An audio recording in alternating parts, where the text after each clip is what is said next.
வணக்கம் நண்பர்களே. இன்னைக்கு வீடியோல என்ன பார்க்க போறோம் அப்படின்னு வந்து பார்த்தீங்கன்னா, ஆதி காலத்து ட்ரெயின் முதல் இந்த காலத்து ட்ரெயின் வரைக்கும் ட்ரெயின் எப்படி படிப்படியா வளர்ந்துச்சு அப்படின்ற விஷயத்த பத்தி தான் தெரிஞ்சுக்க போறோம். வாங்க வீடியோக்குள்ள போய் பார்க்கலாம். இந்த விஷயத்த நாங்க தெரிஞ்சுக்கிறதுக்காக நாங்க வந்த இடம் தான் வந்து பார்த்தீங்கன்னா, அல்ஸ்டர் டிரான்ஸ்போர்ட் மியூசியம்.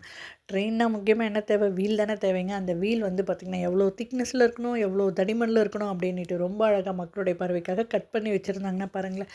அதுக்கடுத்து என்னங்க எல்லா வண்டிக்கும் தேவை பிரேக். அதே மாரி ட்ரெயினுடைய பிரேக்கே இதுதானங்க. இத சுத்தி விட்டா ட்ரெயினுக்கு அழுத்தம் குடுத்து ட்ரெயின் நிக்கும் அப்படின்ற விஷயமே எனக்கு வந்து பார்த்திங்கன்னா, இங்க வந்து தான் தெரிஞ்சுக்கிட்டேன்.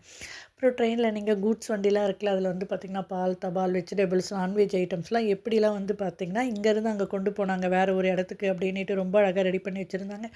ட்ரெயினுக்கு முக்கியமான தேவை என்ன? தண்டவாளம்லாம் அந்த தண்டவாளத்தையும் சூப்பரா ரெடி பண்ணி வச்சிருந்தாங்க. அப்புறம் வந்து பார்த்திங்கன்னா, இந்த ட்ராக் மாத்துறதும் இருந்துச்சுன்னா பாருங்களேன், இது உண்மையிலேயே நான் இங்க தான் வந்து பார்த்தேன். இத தொட்டு ஜாலியா விளையாடிட்டுலாம் இருந்தோம்னா பாருங்களேன், அப்புறம் ட்ரெயினுக்கு யார் முக்கியமா தேவை? கார்டு இருப்பார்ல, அவருடைய கம்பார்ட்மெண்ட்டையும் பார்த்துட்டு ஜாலியா என்ஜாய் பண்ணி வந்துட்டோம்னா பாருங்களேன், இந்த மாரி வீடியோ பிடிச்சிருந்தா மறக்காம சேனலுக்கு லைக், ஷேர், சப்ஸ்கிரைப் பண்ண மறந்துடாதீங்க. பாய்.